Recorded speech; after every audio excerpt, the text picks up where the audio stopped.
Mi corazón te canta, mi alma te anhela con todas mis fuerzas.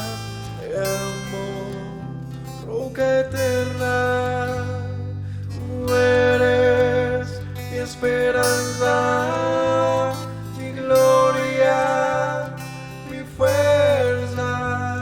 En valles de sombra te cuidas, eres lumbrera. Tú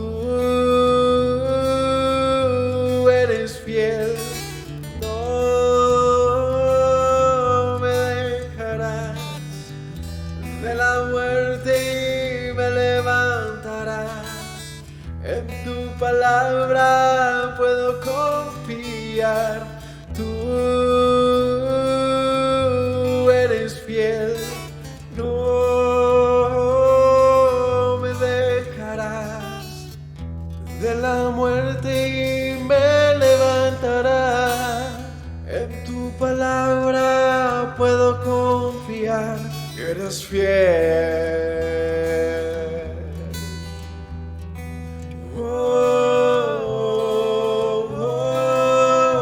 Mi corazón te canta, mi alma te anhela con todas mis fuerzas. Te amo, roca eterna. Tú eres mi esperanza, mi gloria, mi fuerza.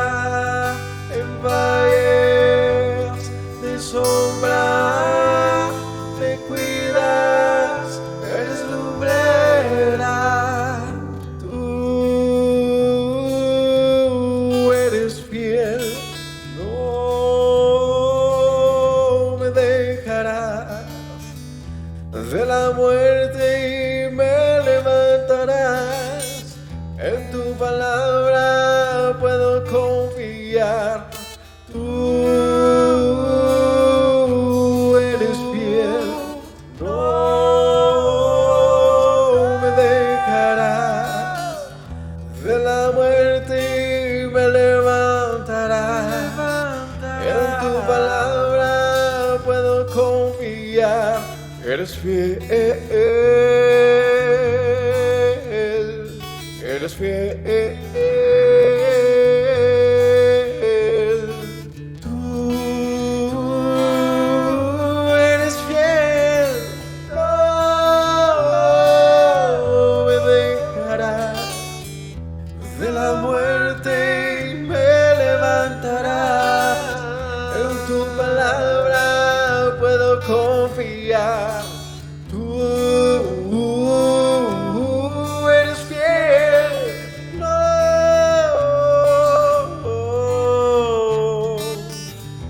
De la muerte me levantarás. En tu palabra puedo confiar. Tú no.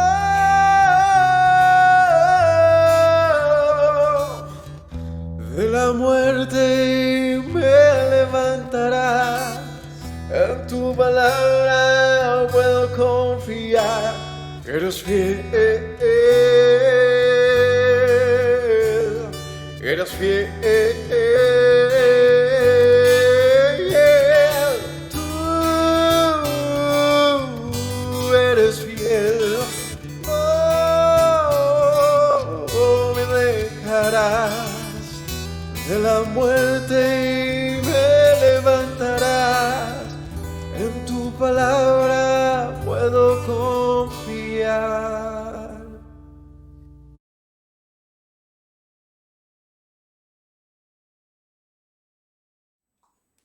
Shalom para todos mis hermanos, el Señor los bendiga. Bienvenidos a la continuación del libro de Filipenses. Que el Señor nos dé sabiduría para la comprensión de este libro. Es muy bonito.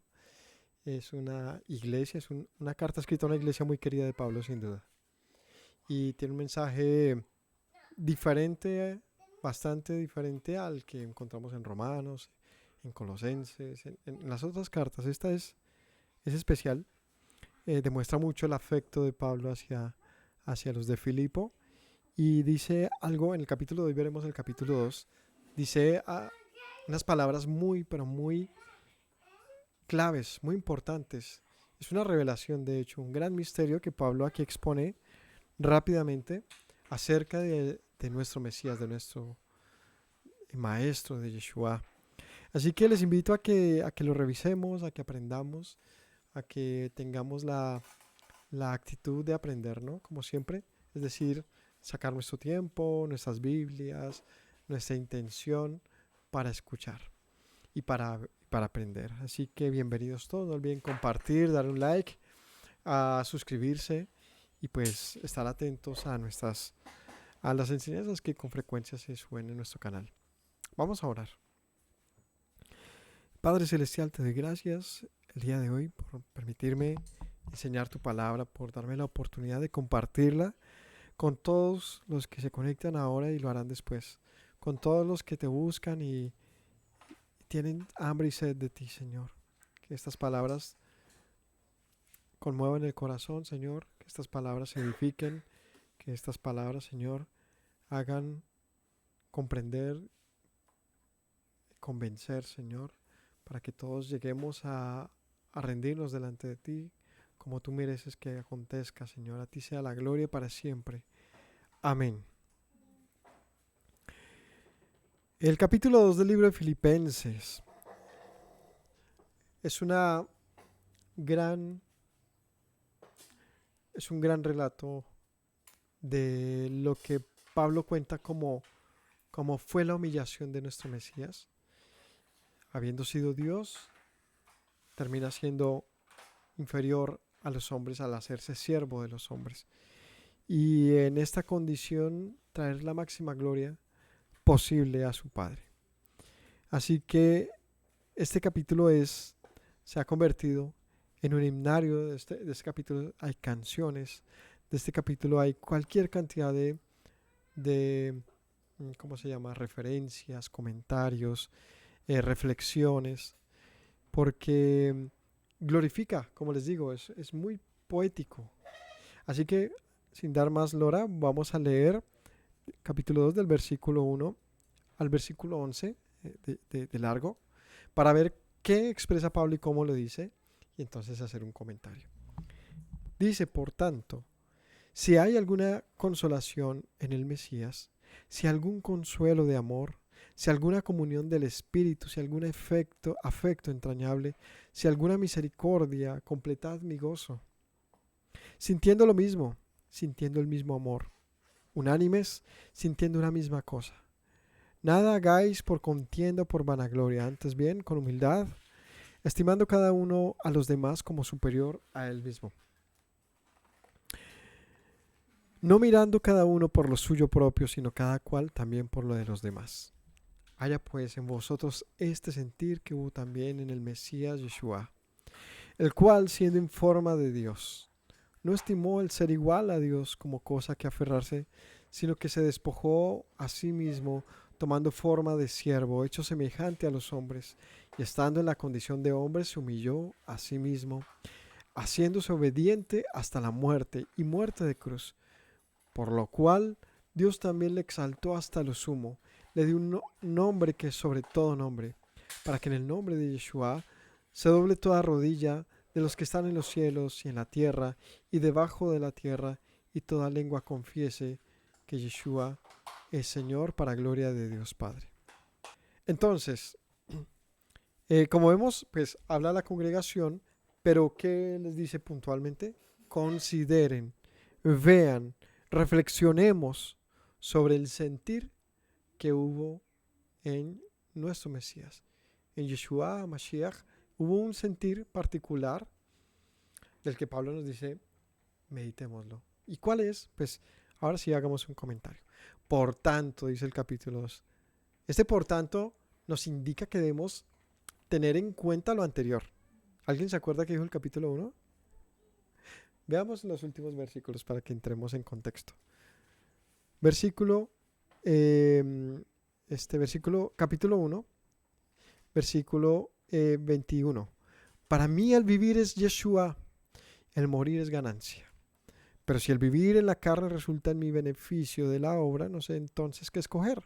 Porque de ambas cosas estoy puesto en estrecho, teniendo deseo de partir y estar con el Mesías, lo cual es muchísimo mejor. Pero quedarme en la carne es más necesario por ustedes. Confiando en esto, sé que aún permaneceré con ustedes para su provecho y gozo en la fe, para que abunde su gloria en mí, en Yeshua, por mi presencia otra vez entre ustedes. Solamente que se comporten como es digno del Evangelio del Mesías, para que, sea que vaya a verlos o que esté ausente, oiga de ustedes que están firmes en un mismo espíritu, combatiendo unánimes por la fe del Evangelio y en nada intimidados por los que se oponen, que para ellos ciertamente es indicio de perdición, pero para ustedes de salvación, y esto de Dios, porque a ustedes os es concedido a causa del Mesías, no solo que crean en Él, sino también que padezcan por Él, teniendo el mismo conflicto que han visto en mí y ahora oyen que hay en mí. Pablo, ¿qué les está diciendo? Está diciendo, para mí Yeshua lo es todo. Y el morir, si yo me muero, ¿por qué él habla de su muerte? Porque estaba sufriendo muchas aflicciones, persecuciones, cárceles, azotes, todo el señalamiento posible de un pueblo que no comprendía o no deseaba más bien comprender el mensaje de los apóstoles. Esto significaba una persecución muy complicada para todos ellos. Todos vivieron persecución anunciada por Yeshua. ¿No nos dijo nuestro maestro en las bienaventuranzas? Benditos cuando los persigan. Benditos cuando por causa de mi nombre los persigan, los ultrajen, los vituperen. ¿Verdad? ¿Por qué? ¿Por qué? Dime. Porque también los profetas y los antiguos sufrieron. ¿Verdad? Porque serán benditos de mi Padre cuando esto les acontezca. Porque de ustedes es el reino de los cielos. Benditos son cuando esto pase. Anunciando que sería algo que pasaría. En efecto, los apóstoles lo viven. Pero ahora Pablo dice otra cosa aquí nueva. O no nueva del todo, sino más bien hay un destaque particular. ¿Qué es lo que les está diciendo a los filipenses? Que también sufrirían las persecuciones.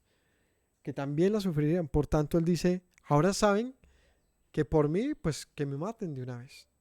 ¿Por qué? Porque ya porque el Mesías me espera, o yo espero por él, mejor dicho. Yo espero por él, y si muero, significa estar con él, es decir, la próxima vez. Eso es un pensamiento que siempre, o que en un par de ocasiones les he dicho, y es que, sea que muramos ahora, o muramos dentro de 20 años después, o 50 años después, si lo comparamos con el morir de Abraham, de David, de Noé, de quien sea en la antigüedad, les digo una cosa, que todos ellos y nosotros vamos a tener algo en común. Y es que la próxima vez que ellos o nosotros abramos los ojos, veremos exactamente lo mismo. Estaremos delante de la presencia del Creador. Así que la única diferencia es que en algunos será un muy largo sueño, pero no hay más que un stop. No hay más que una pausa para ellos y nosotros, para los antiguos y los que vendrán. Así que Pablo dice, yo espero eso, dormir para despertar en el Mesías del todo. Eso ya es todo para mí. Pero él dice, pero es que ahorita hay algo más apremiante que eso. Yo eso estoy tranquilo, lo he ganado, en el buen sentido, es decir, es algo que ya he recibido, en fe lo esperaba. Él dice, hay algo más apremiante, algo que me importa ver ahora y en lo que tengo que participar. ¿Y en qué? ¿En qué es lo que Pablo decía que era necesario ahora? La predicación del Evangelio. Él dice, ustedes, los filipenses, las iglesias, mis hermanos, todos los que en cualquier lugar están, que por mí han sido, digamos, pastoreados, han sido enseñados, a quienes yo cuido, pues por ustedes es necesario que esto continúe como va. Así que Pablo dice, aunque para mí todo es el Mesías, yo a ustedes también los amo y entiendo que tengo que continuar con este camino por causa de ustedes. ¿Cuál camino? El de las aflicciones. Y es que ¿quién le gusta sufrir? A nadie, absolutamente a nadie. Es horrible estar en una situación de inseguridad, una situación de peligro, en una situación de dolor, de menosprecio. ¿Quién quiere eso? La única manera de que uno prefiera eso es porque tiene un propósito importante que supera el sufrimiento de quien lo vive. Ahora, habiendo dicho todo esto y en este contexto, ¿no? Por tanto, ahí se ve el por tanto, el versículo 1 que tiene sentido. Por tanto, si hay alguna consolación en el Mesías, si algún consuelo de amor, si alguna comunión del Espíritu, si algún efecto entrañable, si alguna misericordia, completen mi gozo sintiendo lo mismo. Sintiendo lo mismo que quién. Que Pablo y que el Mesías. Porque esto es una unión de ideas. Pablo está diciendo, únanse a mí. ¿En qué? En que como yo he sufrido por causa del Mesías, pues ustedes no tengan esto como algo en poco, ¿no? Decía en el 30, teniendo el mismo conflicto que han visto en mí, ténganlo. O sea, si les pasa, no se asusten. Y si, por lo tanto, han encontrado un consuelo de amor en el Mesías, alguna comunión, si esto no es en vano, mejor dicho, en otras palabras, si se dan cuenta que esta predicación no es una mera ideología, un adoctrinamiento, una religión, sino que si se han dado cuenta que esto es un consuelo de amor del Mesías para su pueblo, si se han dado cuenta que esto es una promesa de misericordia, si han encontrado en esto valor alguno, déjenme saberlo para alegrarme, sintiendo lo mismo, teniendo el mismo amor unánime, sintiendo una misma cosa. Es decir, esfuércense en qué? En unidad. Tengan unidad como pueblo. Y ahí yo me estoy completamente alegre. ¿Por qué Pablo estaría completamente alegre y dichoso de saber esto? Porque él estaba escogiendo a sus hermanos antes que la muerte, sabiendo que la muerte era reunirse con el Mesías. O sea que Pablo está diciendo, ustedes no saben lo que esto me está costando. Porque en cierta manera Pablo dice, yo ya hice mi tarea.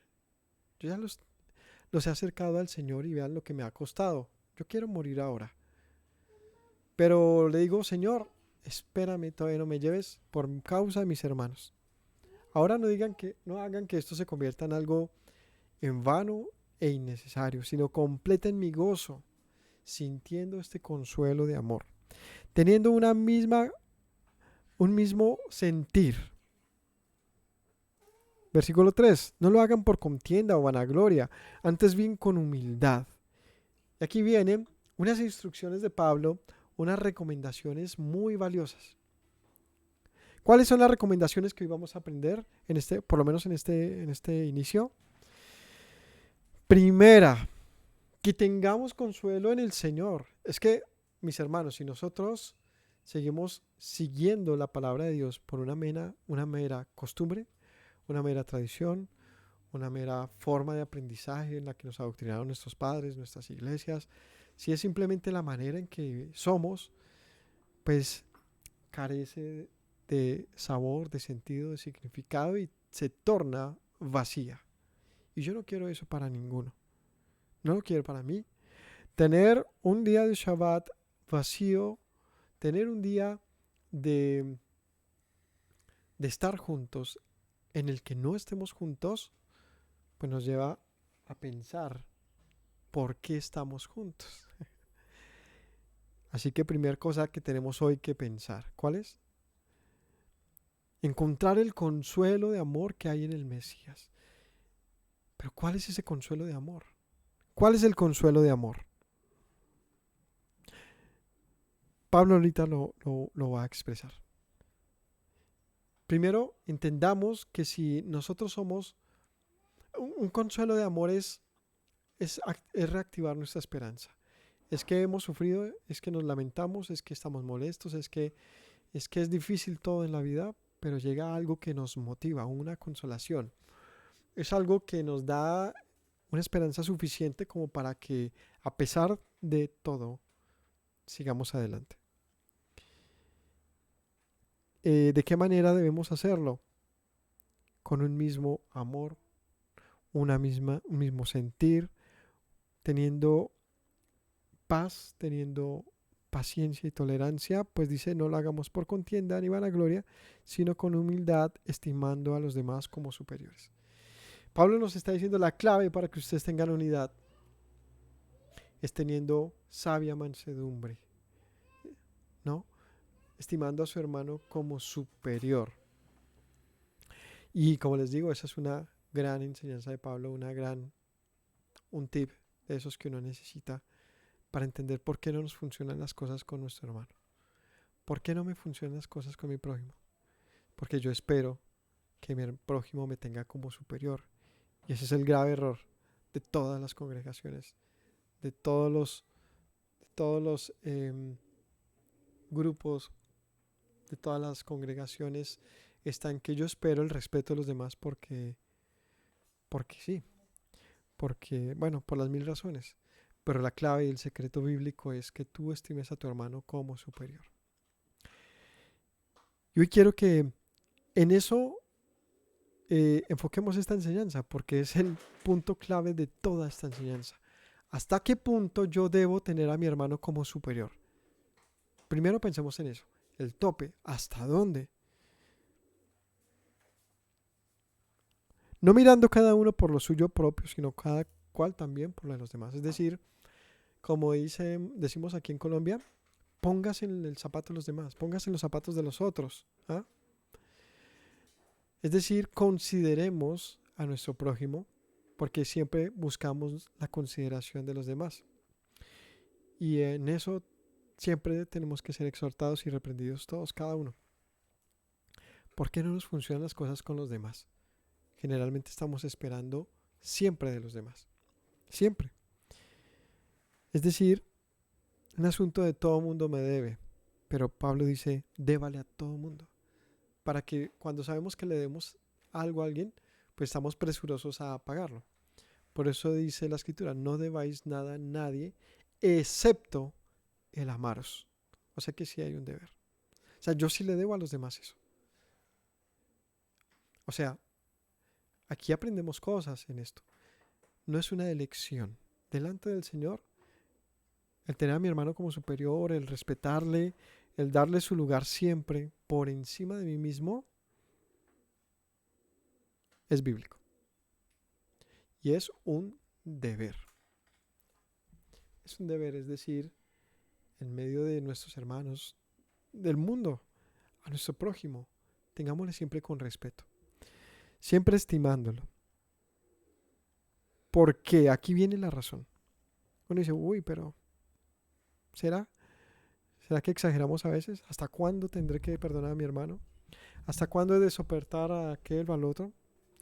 Pablo nos dice, haya pues entonces este sentir que también hubo en Yeshua, el cual, siendo en forma de Dios, no estimó el ser igual a Dios como a cosa que aferrarse, sino que se despojó a sí mismo tomando forma de siervo, hecho semejante a ustedes, a nosotros.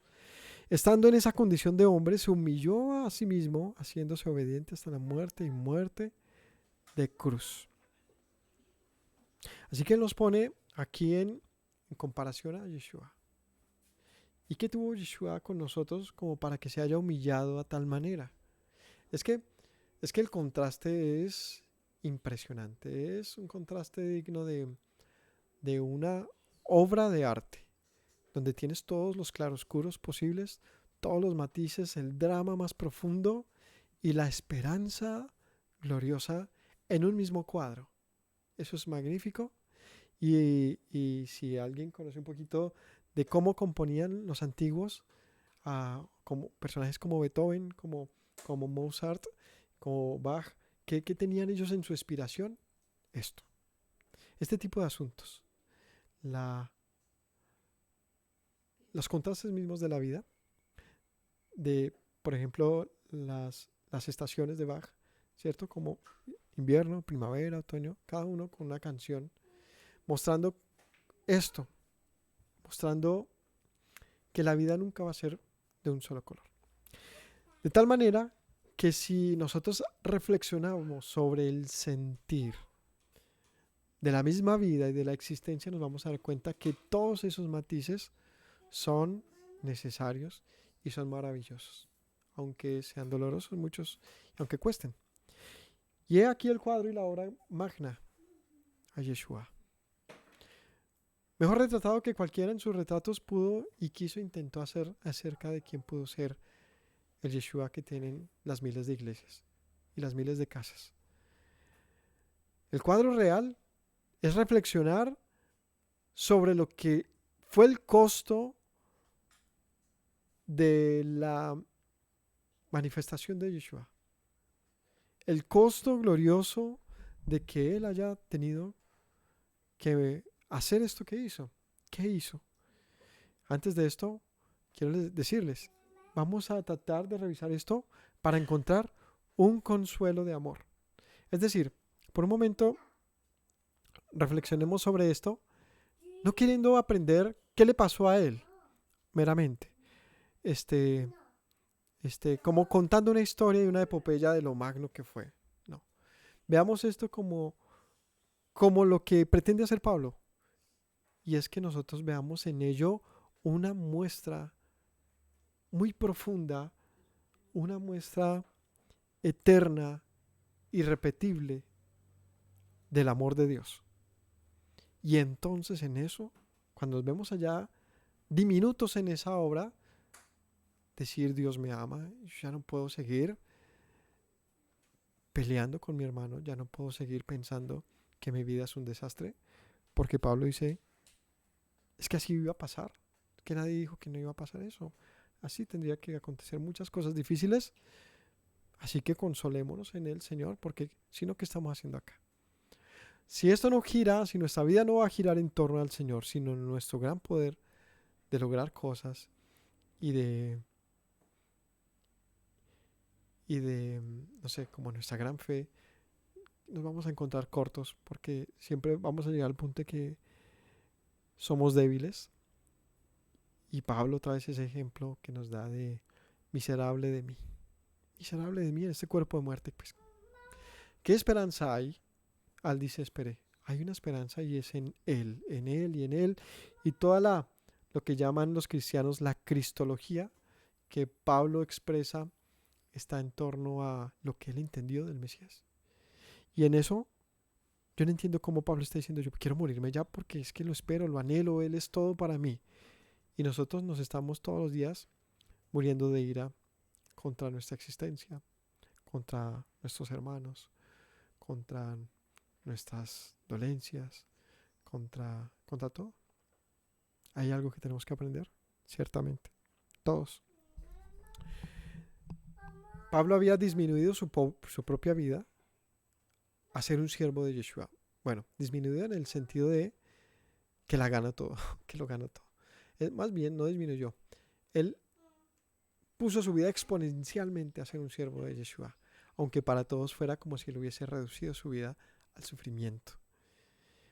Y ahí entendemos las palabras preciosas de Yeshua cuando dice, el que gane su vida la perderá, pero el que pierda su vida por causa de mí la hallará. Pablo nos enseña cómo hacerlo, o más bien nos demuestra con su propia vida que él pensaba que ganaba su vida antes, persiguiendo a muchos, queriendo ser el gran maestro, buscando el respeto de todos.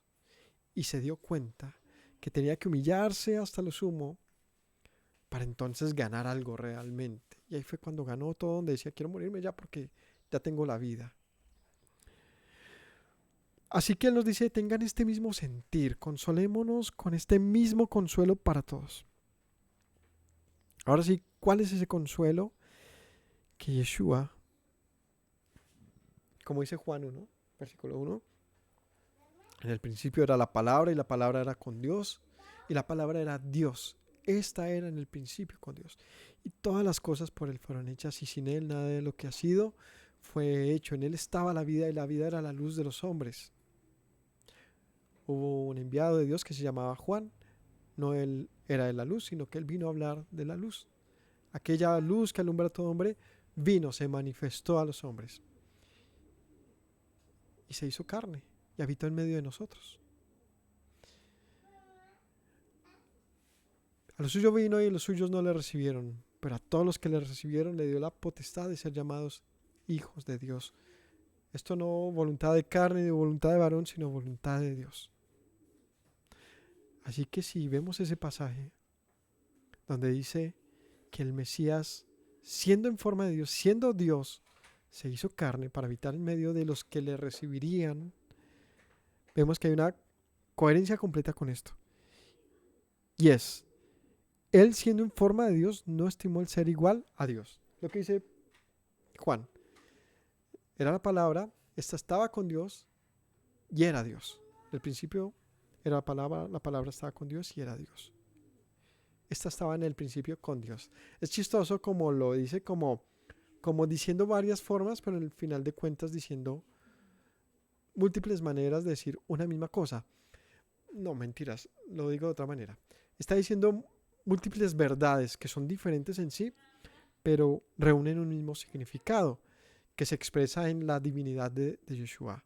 Un tema difícil para muchos, un tema que no quieren tocar muchos, que a muchos les parece que es incómodo, incierto, falso incluso, un tema que para muchos es una mala interpretación, pero que al contrario, la Escritura, no solamente desde el Nuevo Testamento, sino desde el pleno de la Escritura, da testimonio acerca de quién es este Yeshua.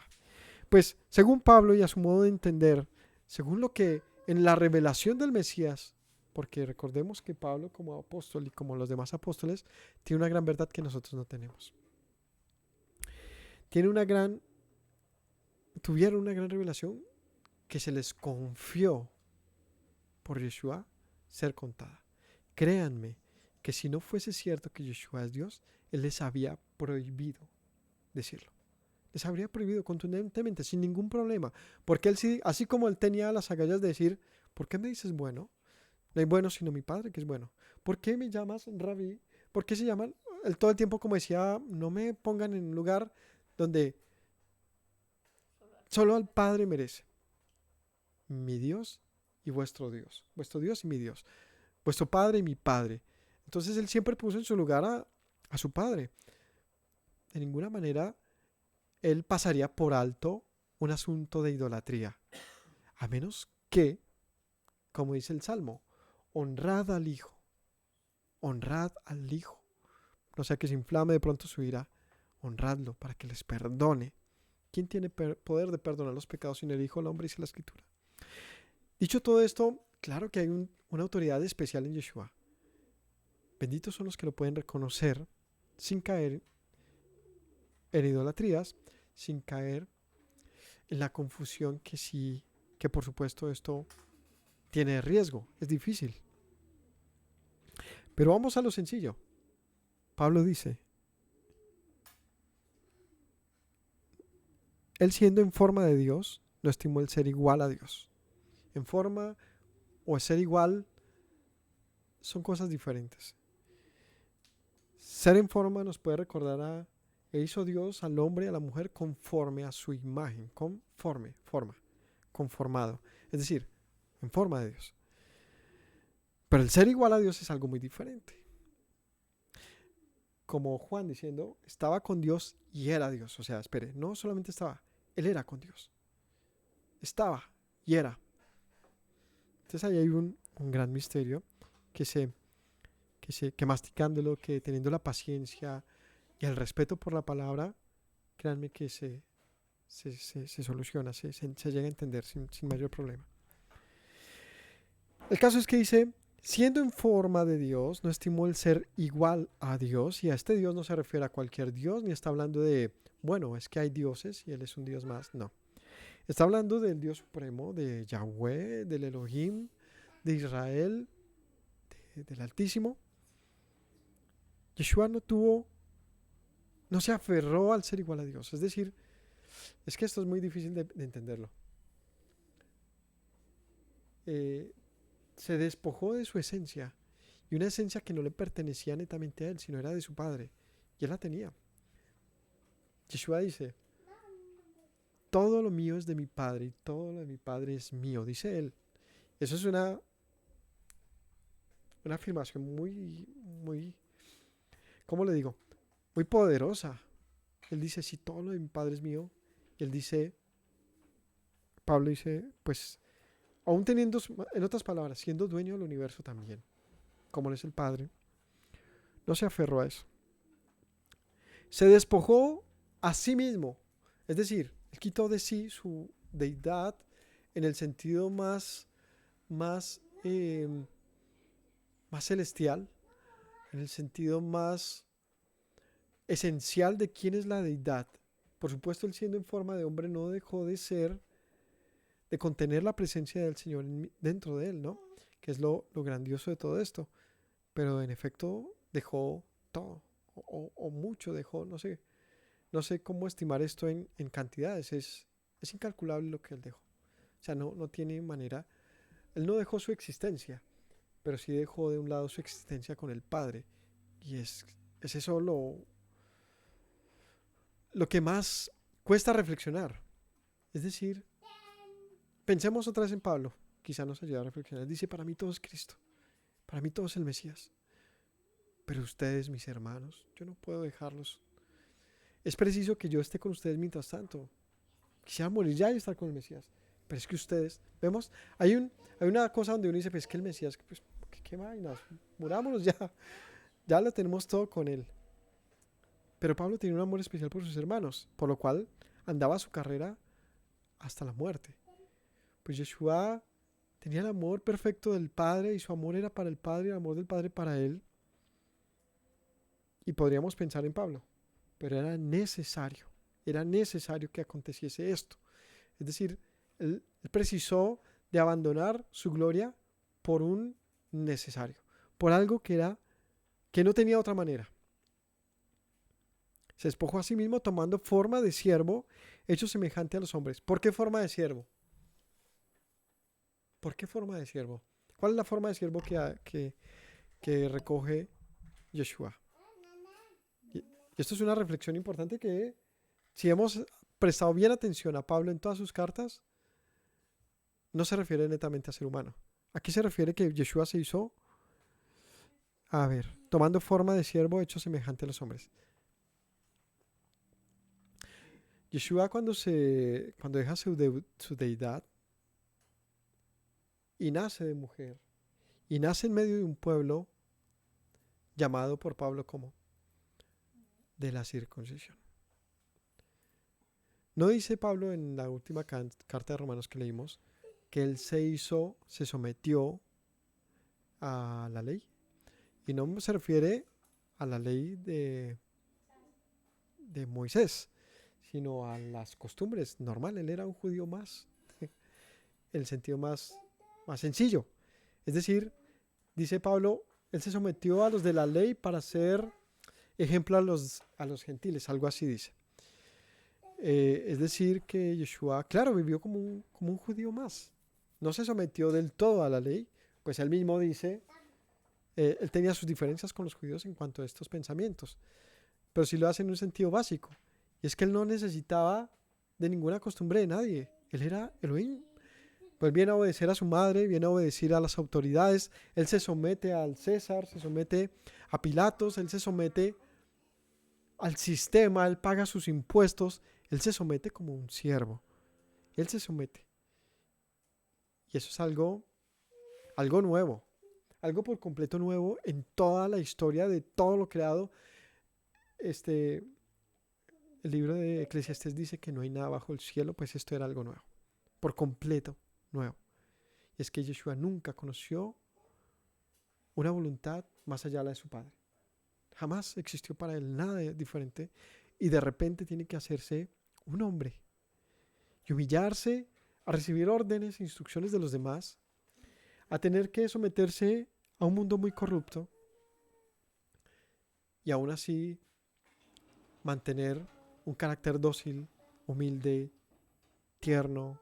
O sea, el carácter de Yeshua y en lo que demuestra en todo esto es que no tiene parangón, no tiene comparación, no hay forma que digamos, pues que donde más encontramos un ejemplo como esto, no existe. Por eso les digo, esto fue algo nuevo bajo el cielo. Y es un evento único, porque Él se va y no se repite tampoco. Así que,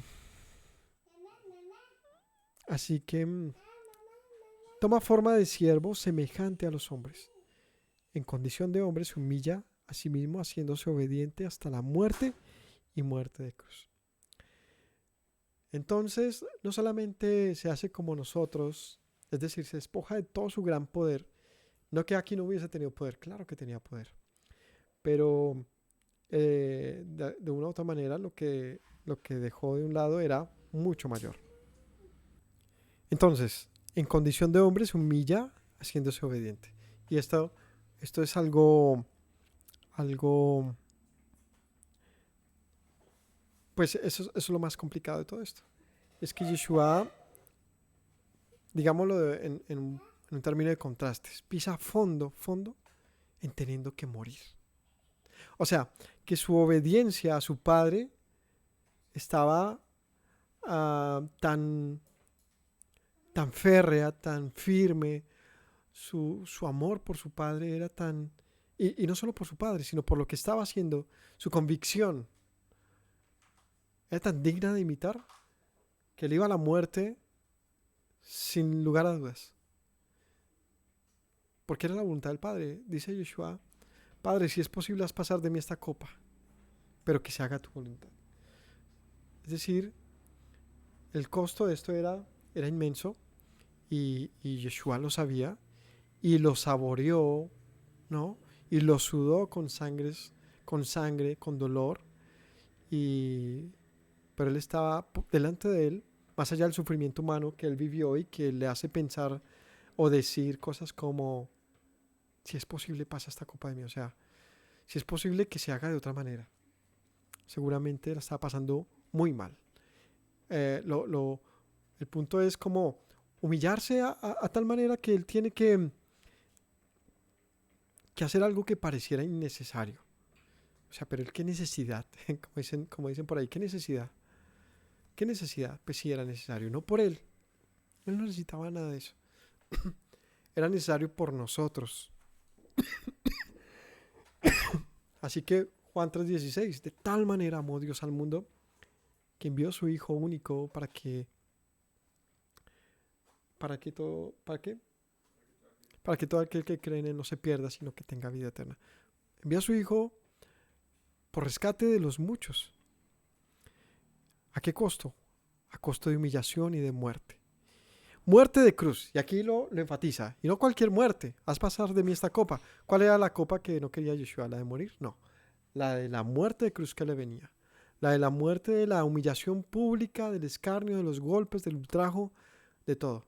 Si se trataba de morir, pues que me apedreen y sale, que me degollen y sale, que me atraviesen, pero no, era de un día de dolor, la conocida pasión, durísimo, ¿no? Es que de verdad tenemos que leer una y otra vez estos libros, porque creo que a veces la historia se nos olvida y la tenemos como un vago recuerdo, pero pasa que aquí en Colombia en Semana Santa pasan estas películas que son típicas de Semana Santa, que son de, ¿cómo se llama? Bíblicas, ¿no? Son pelis, y muchas son muy ficticias, con este mundo de Hollywood de ahora, pero otras conservan algo de respeto y de la esencia de lo que la Biblia dice. Y hay unas pelis que son actuadas, pero van leyendo prácticamente lo que dice un libro como Mateo, Marcos o Lucas. Y lo conmueven a uno impresionantemente. A mí lo hacen siempre que veo o escucho un audio donde lleva esta expresión humana, que es justamente eso, una expresión humana, de cómo pudieron ser las palabras del Mesías, son demasiado conmovedoras, demasiado. Por supuesto están de por medio las emociones de uno como amante de Yeshua, como sus hijos, que tanto le amamos, que tanto le respetamos, pero también es el poder conmemorar unos eventos que fuera de la representación que se hagan son bíblicos. Es decir, dice la escritura, cuando llegue Sukkot, pues lo harán así, harán unas cabañas y harán esto y lo otro. ¿Para qué? Para que cuando sus hijos les pregunten qué es todo esto, les cuenten la historia. ¿Y por qué harán el Pesaj? Para que cuando sus hijos les pregunten, ustedes les cuenten la historia, ¿no? El conmemorar estos hechos también, los de la muerte de Yeshua, tienen un sentido educativo y pedagógico tan poderoso que es difícil yo comentárselo a Samuel, a mis hijos, decirles que quién es Yeshua, pues sí, era un hombre muy sabio y tal, y sí, en el pensamiento de ellos quedará no sé, un referente nomás. Pero el sentirlo como algo muy personal, muy privado, quizás esa conexión se logra cuando dentro de ellos se entienda estos hechos. ¿Por qué era necesario morir así? ¿Cómo? Públicamente, en la peor de las muertes, en la muerte que era considerada como de maldición. La cruz se nos ha convertido en algo muy común socialmente, artísticamente, y se ha desconectado de su origen. Es un asunto de tortura, de sufrimiento agónico.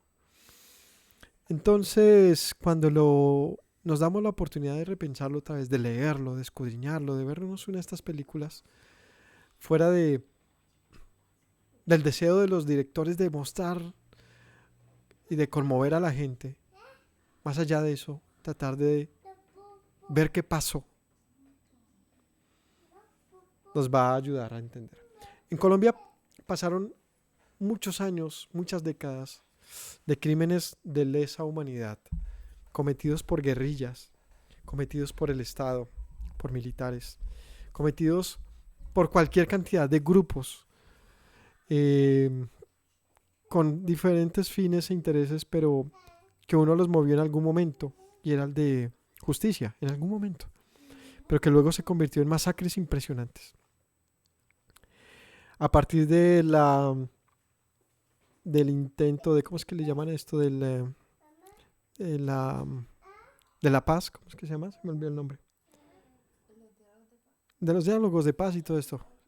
El Tratado de Paz, que se logró con un grupo importante llamado las FARC, o los grupos Fuerzas Armadas Revolucionarias de Colombia.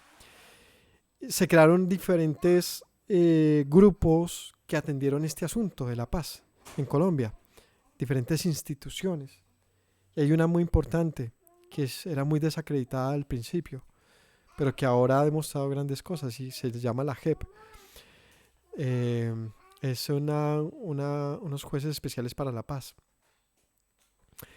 Resulta que recientemente pues se dieron a conocer, no a conocer, se confesaron una gran cantidad de militares acerca de algo que aquí llamaban falsos positivos. Los falsos positivos es dar por guerrillero a una persona cualquiera, a un campesino cualquiera. Se mataban en masa, se metían en fosas comunes sus cuerpos y eran presentadas al país por los medios como guerrilleros dados de baja en combate, simplemente para ganar beneficios como vacaciones, como ascensiones y muchas cosas de ese estilo. La vida de una persona se redujo a unas vacaciones de un militar. Eso fue muy cuestionado y se creía como que eso es pura carreta de los guerrilleros para venir a humillar a nuestro ejército y cosas así. Resulta que la semana pasada esto salió a flote, otra vez, al punto que pues se conmovió otra vez al país, al darse cuenta que muchas veces justificamos simplemente por el desconocimiento. Y ahí viene un asunto llamado la impunidad. Yo me he tomado el trabajo de escuchar todas estas audiencias. Son re largas, pero conmueven profundamente cuando se para un guerrilleros y militares, porque en esta jurisprudencia especial para la paz han habido tanto militares como guerrilleros, como de todos los grupos. Y es impresionante cuando se paran y dicen, ahí están las familias que han muerto, de quienes han muerto los a estas personas, las víctimas, y al lado están los victimarios, que se someten a este grupo especial con un propósito de recibir obviamente también unos beneficios, unos privilegios de que les resuelva esto, ¿no? El caso es que Colombia se ha convertido en un ejemplo para todo el mundo y eso es algo que poco se habla en nuestras comunicaciones, en nuestros medios de comunicación. Y es un ejemplo de cómo se puede resolver un asunto sin necesidad de un ojo por ojo. Y fuera de todos los comentarios de todo esto, el punto es que cuando usted se pone a escuchar, cuando el hombre dice, después de 20 años, de 15 años, dice, sí, llegamos a una aldea. Recientemente la que se supo fue una de Medellín, en un cementerio estaba lleno de muertos, no de muertos del pueblo, o sea, muertos naturales, sino de todo lo que había escondido el ejército allí, y eso fue tenaz. Eso está aislado, ese lugar está bajo investigación. Y entonces, Dabeiba se llama el lugar, los muertos de Dabeiba. Y mancharon el nombre de los de Dabeiba al punto que cualquiera que pensara en alguna época sobre Dabeiba, asimilaba a guerrilleros. Pero no, fue falso. Todos esos muertos de Dabeiba, o no todos, pero sí un importante número, eran campesinos normales, que se daban en los medios como muertos guerrilleros de Dabeiba. Entonces no solamente se mató mucha gente, sino también se manchó el nombre de todo un pueblo como de guerrilleros que no tenía. Y en este cementerio se enterró a mucha gente de ellos. Entonces decían esto, sí, llegábamos y cogíamos desde afuera bala a las casas. Luego entrábamos y si habían vivos los torturábamos y los matábamos. Decían así, un militar. El punto de la JEP es que ellos tienen que confesar con detalle. No decir, sí, yo soy culpable, maté a una persona, no. Yo los maté, los enterré allí y maté a 5, 10, 15, 20 personas. Cuando usted escucha eso, teniendo a la mamá del muerto ahí delante, uno se conmueve profundamente por conocer una verdad, conocerla. Esas mamás familiares que llevan 15, 10, 20 años queriendo saber qué pasó con sus hijos. No les interesa más, no me importa nada de esos guerrilleros o quien lo haya matado, yo necesito saber qué le pasó a mi hijo. Entonces llega, se escucha estos testimonios, uno inmediatamente se le cambia la concepción de lo que pasó en Colombia. Y es porque se da a uno la oportunidad de escuchar. Cuando escuchas, entonces tienes un conocimiento que no te lo pueden contar otros, porque cada uno cuenta lo que cree, lo que en su versión piensa, lo que se imagina que puede ser y no puede ser. Y entonces llega un momento en que cuando se enteran tienen que dimitir, tienen que retroceder un poco y decir, uy, qué vergüenza mis comentarios de antes. Porque cuando uno no ve las cosas, pues uno dice cualquier babosada. Entonces ahora a los medios y al mundo le ha tocado replantearse lo que pensaba sobre este asunto. Porque cuando llegan los culpables, algunos, no todos, pero algunos, porque otros, pues después de todo esto, ¿sabe qué pasa si usted no cuenta algo y luego es señalado por sus compañeros? Pues ya como usted no quiso someterse, ahora se le vienen 20, 30, 50 años de cárcel. Es mejor someterse a contar la verdad. Contar la verdad es el respeto por las víctimas. Es lo mínimo que se merecen. Usted no le va a devolver la vida, pero cuéntele al mundo. O sea, así como tuvo pantalones de matarlo, tenga pantalones para ser perdonado y reconocer. Pero otra vez, volviendo al punto de cuando uno ve y escucha esto y escuchas testimonio tras testimonio de uno y otro militar de cómo lo hacían, de por qué lo hacían. Y él decía, en un momento u otro me convertí en un asesino. Yo buscaba unas vacaciones. A mí el general, el comandante no me decía, necesito litros de muertos, necesito contenedores de sangre, decían los... Así les daban las instrucciones. Usted no me venga aquí con un muertico, necesito que me mate todos los que sea posible. A los pobres campesinos decían, a todos los que veíamos de negro o vestidos de blanco los matamos. Sin importar, o sea, simplemente etiquetado como guerrillero, porque estaba vestido de blanco o de negro. Y así arrasaron con pueblos enteros. Esto siempre hace un complejo, y a eso se le llamó seguridad democrática. Ante eso se pronunció el expresidente que vivió todo esto, dice, es muy triste, decía el señor Uribe, muy triste ver que nos hayan ocultado esto y nosotros les creímos, dijo él hace unos días, acerca de los militares que hicieron todo esto. Pero ¿cómo te quitas de encima que siempre apoyabas y de ninguna costa pensabas mal cuando esto era un problema de todo un país? Entonces, cuando uno ve eso tan sangriento que es Colombia, y uno entonces ya piensa diferente porque uno puede ponerse en el lugar de esa señora, de ese señor, de esa familia, de la vergüenza, de la ignominia, y uno dice, uy, pero esto es más profundo. Pues asimismo es necesario que pensemos y reevaluemos el costo de nuestra paz.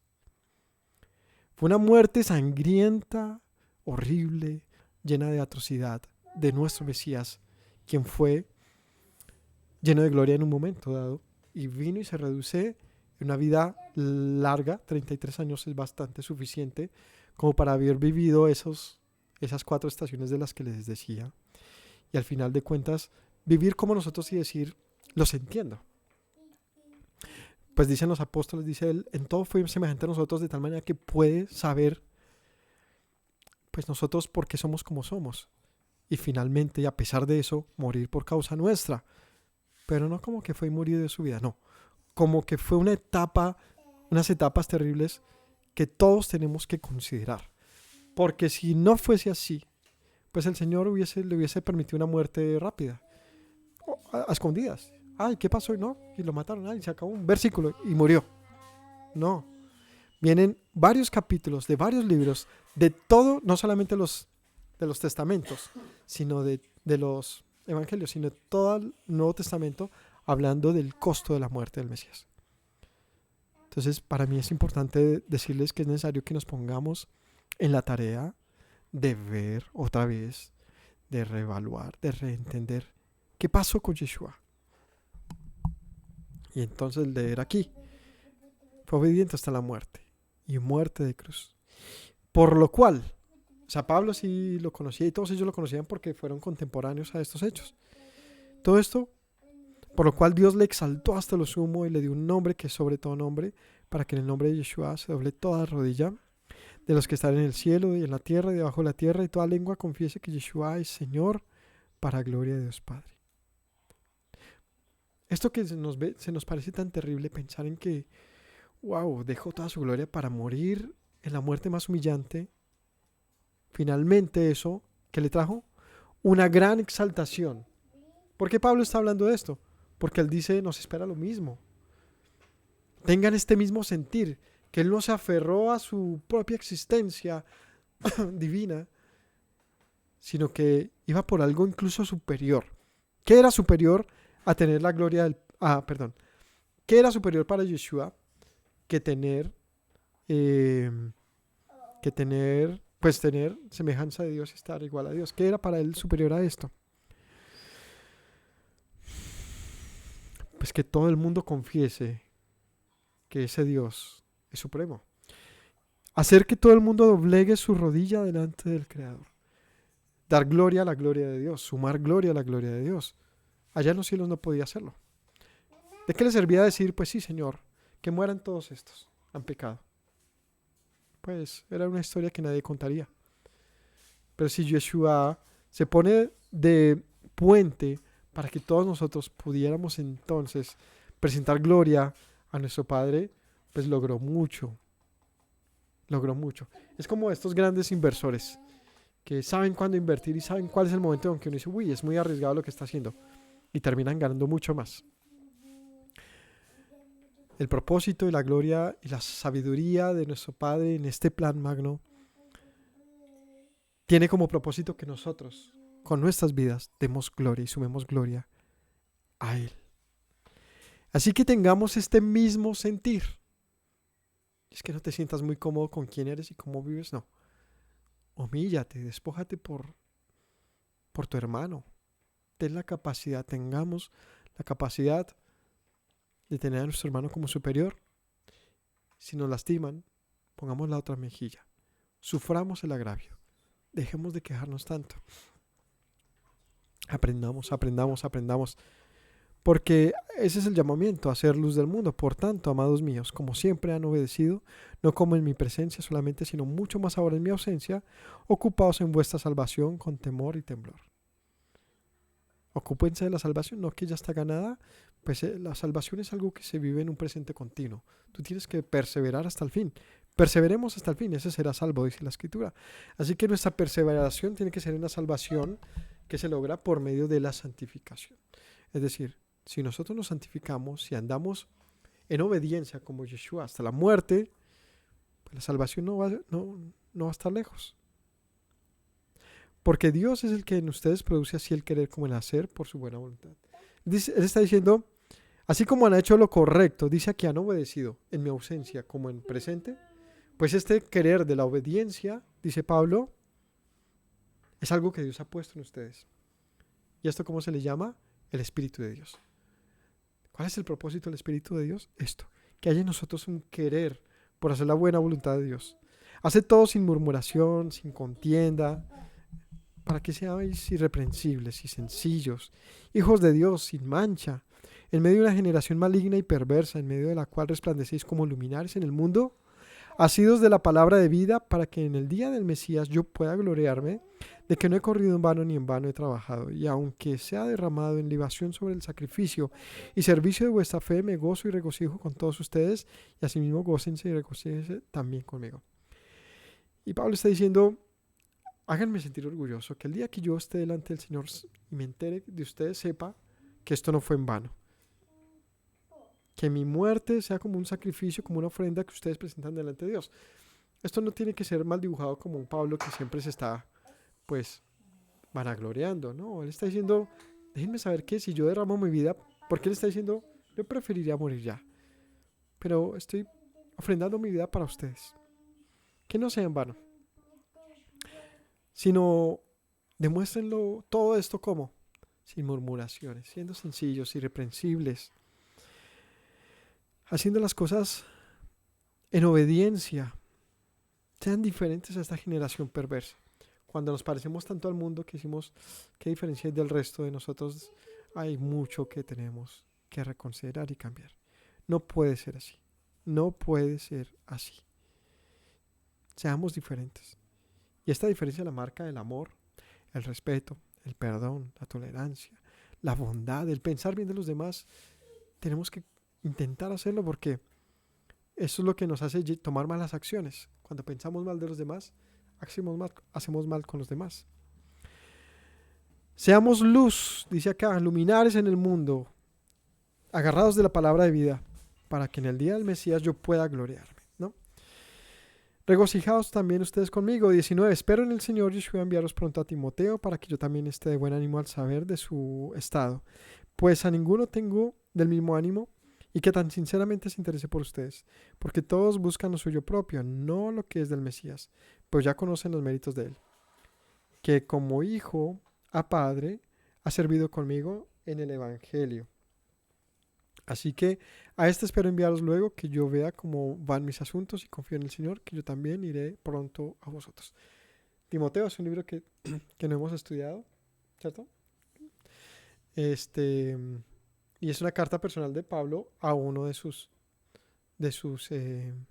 compañeros, del cual está diciendo aquí, él también los ama, y él estará pronto a ir a ustedes porque también ha servido en esto. Así que, como está, en otras palabras está diciendo Pablo, él será quien nos estará acompañando si yo falto.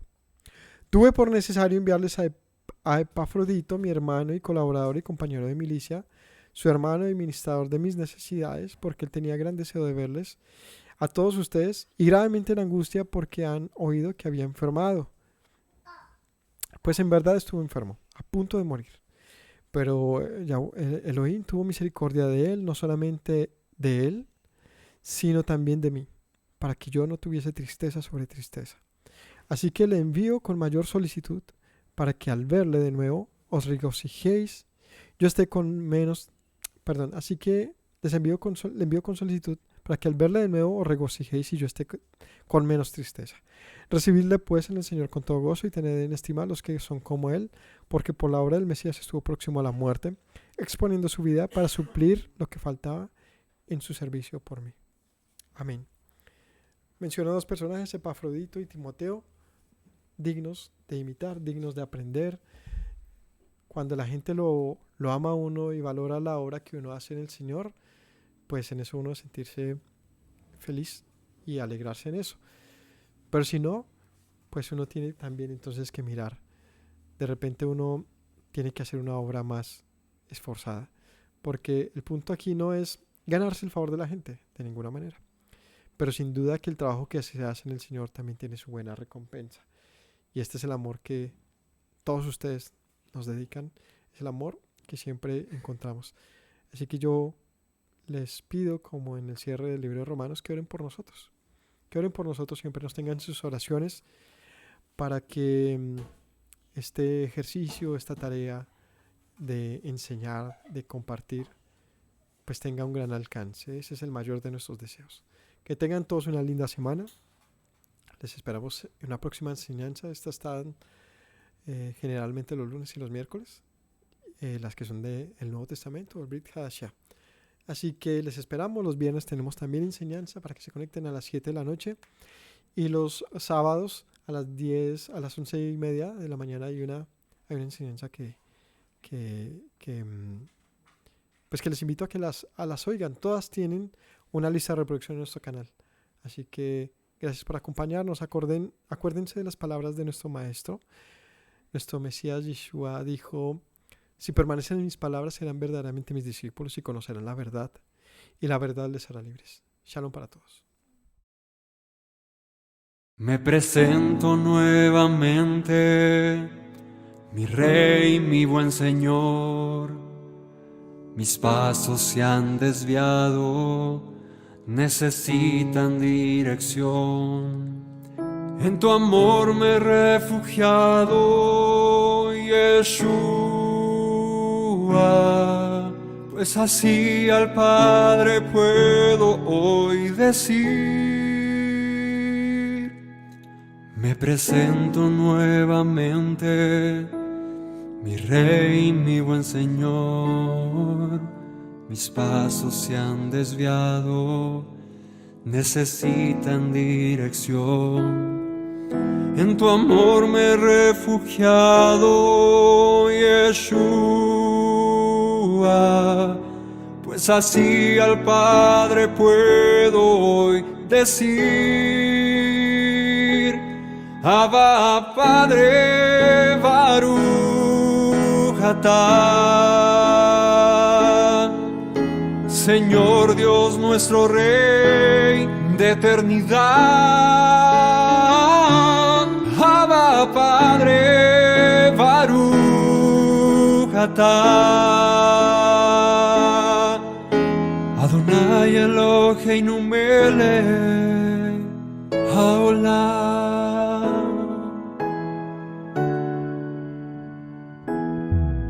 Me presento nuevamente, mi Rey, mi buen Señor. Mis pasos se han desviado, necesitan dirección. En tu amor me he refugiado, Yeshua, pues así al Padre puedo hoy decir. Me presento nuevamente, mi Rey, mi buen Señor. Mis pasos se han desviado, necesitan dirección. En tu amor me he refugiado, Yeshua, pues así al Padre puedo hoy decir: Abba, Padre, Baruch atah. Señor Dios nuestro Rey de eternidad. Abba, Padre, Baruch atah. Adonai Eloheinu melech haolam. Diste tu hijo con devoción, sacrificio de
rey de eternidad,